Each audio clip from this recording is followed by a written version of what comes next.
The year is 476 and Odoacer just deposed the last Western Roman emperor.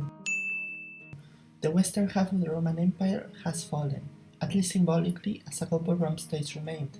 The Goths, no, not those Goths, the Germanic tribe, now control Italy, and a series of events has been set off that will irreversibly change the course of history, leading to the political fracturing of Europe, the Middle Ages, the development of many modern cultures, countless wars, and, of course, the American fast food shop known as Subway. All because one random monk told a German traveling to Italy, "Go to Italy, go, now covered with mint hides. Soon you will make rich gifts to many." And Odoacer was like, "Okay, bet.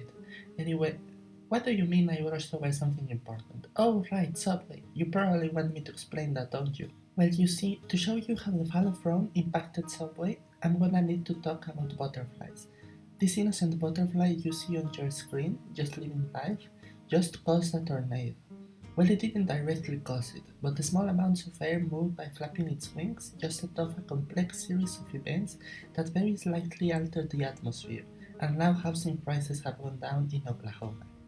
You have probably heard of this metaphor before, and many versions of it have been uttered for centuries.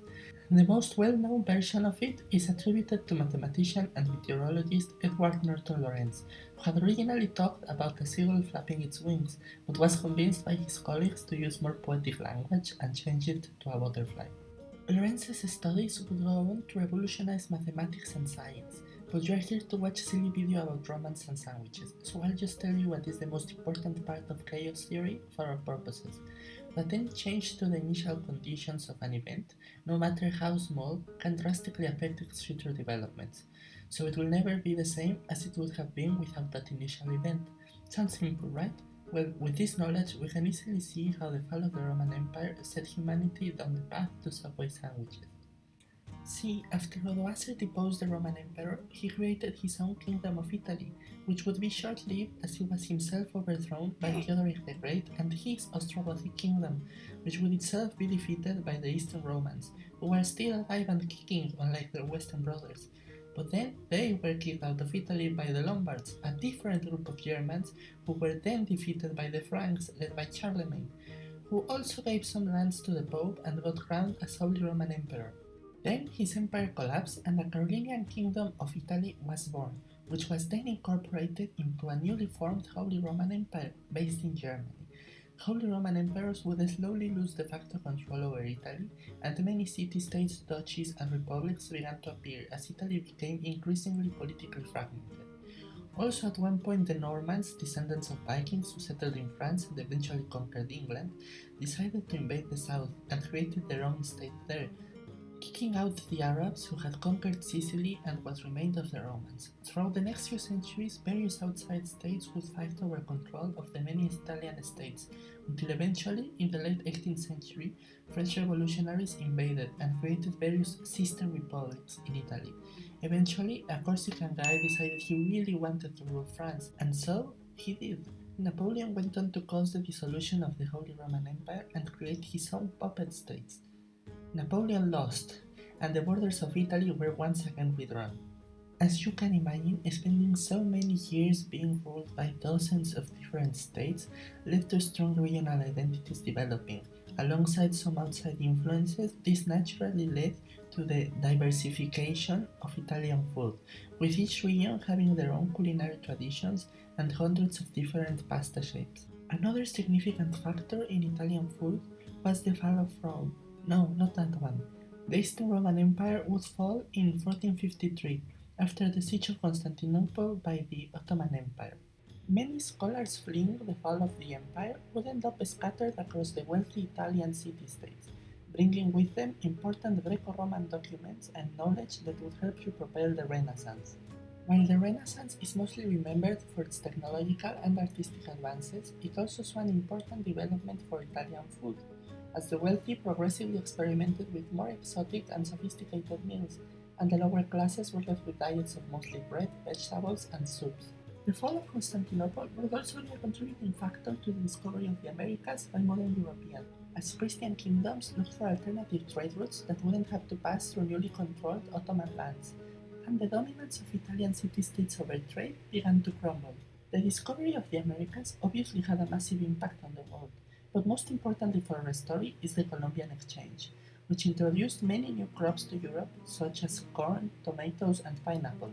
Tomatoes are now one of the most recognizable ingredients in Italian food, but they were actually treated as largely decorative fruits by the upper classes as it was feared to be poisonous, and it wasn't until the 18th century that it started to be used for cooking, spreading first from the Spanish-controlled Naples and into the north, being quickly adopted into the food of the lower classes, as it would help to flavor any leftover food and slowly spread to most dishes. Now back to our map, many Italians were tired of being divided, and Italian nationalism began to rise, culminating in the Risorgimento, aka the unification of Italy. Rebellious rebels, alongside the army of the Kingdom of Sardinia-Piedmont, would fight the many states of the peninsula, and finally, after countless centuries divided, unite Italy. Unfortunately, Italian unification failed to improve the lives of all Italians, as it was largely a project undertaken by the Kingdom of Sardinia-Piedmont and the House of Savoy, and as such it primarily served their interests and those of the ruling class. This was especially noticeable in southern Italy, as southerners were seen by many of their northern counterparts as barbaric, superstitious, and uncivilized, and in need of being enlightened by force. This, coupled with a poorly planned transition away from feudalism, left most of the rural population struggling to survive, with no place to live or work as no significant land reform had taken place. All of this led to many turning to banditry and rebellion, further worsening economic conditions and unrest. The rapidly deteriorating situation in Italy led to millions migrating out of southern Italy and into the United States, a strange country you may have heard of before that was also created thanks to the discovery of the Americas. In America, Italian immigrants would often take up hard work in factories, docks, mines, farms, and rail lines, and were finally able to earn enough money to live, often sending money back home for their families still in Italy. Italian workers were often stereotyped as criminals and anarchists, and would be regularly discriminated and even considered by many as an inferior race corrupting the nation. As such, hate crimes were often committed against them and they rarely got justice. As the decades went by, a new generation of Italian Americans grew up having spent their entire lives in the US, natively speaking English and being more integrated into American culture, creating a split with their parents but slowly leading to their acceptance by mainstream American society and the decay of anti-Italian hate groups. Throughout the 20th century, Italian Americans steadily climbed the ranks of American society as they gained better jobs and accrued wealth, and, as they became increasingly influential as a group, politicians would start to attempt to gain their favor, also improving their acceptance as it was now politically convenient. Soon, Italian Americans became a common sight in entertainment, politics, sports, and, of course, food. That's right, we finally got there, the thing you have been waiting for, the Italian sandwich. The exact origins of this sandwich are disputed, and much like regular Italian food back in Italy, many regional variations exist across the United States. Stories generally agree that it was created somewhere in the northeastern states by an Italian American immigrant, but the exact creator is disputed as well as the name given to the sandwich. It is generally understood to have been made as a cheap and easy to prepare meal for poorer Italian American workers, and being either inspired by southern Italian food or with a recipe coming directly from the region. The name submarine sandwich is popularly believed to originate from American soldiers comparing it to a submarine during World War II, but evidence shows that the name was used since before the war. However, the fact that the name comes from its apparent resemblance to a submarine remains. Many other names for it exist, such as Hoagie and Hero, but submarine is the one that matters for our story. In 1965, Italian-American Fred De Luca would ask his friend Peter Buck for 1,000 bucks, which they used to create the initial Subway location and then began expanding from there, eventually deciding to begin franchising and one day growing into the largest sandwich fast food franchise in the entire world. All because a German, 1,000 years ago, decided he wanted to be king of Italy after a monk told him he was destined for greatness and set off a massive, unpredictable series of events that brought the world to where it is today. So, what was the point of this video? Was I trying to trick you into learning about the history of Italians? Am I really passionate about sandwiches? Maybe I wanted to tell you that every action, no matter how insignificant, can have a massive impact on the world, and that's what makes life so beautiful. Or maybe I just thought the title was fun. I'm not sure, I was kinda hoping to come up with an answer midway through those questions. I guess now it's up to you.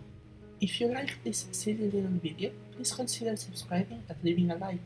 Apologies for my horrible audio quality, I shall try to fix it. I plan on doing more weird videos about strange topics like this in the future, and I hope y'all will enjoy watching them. Bye!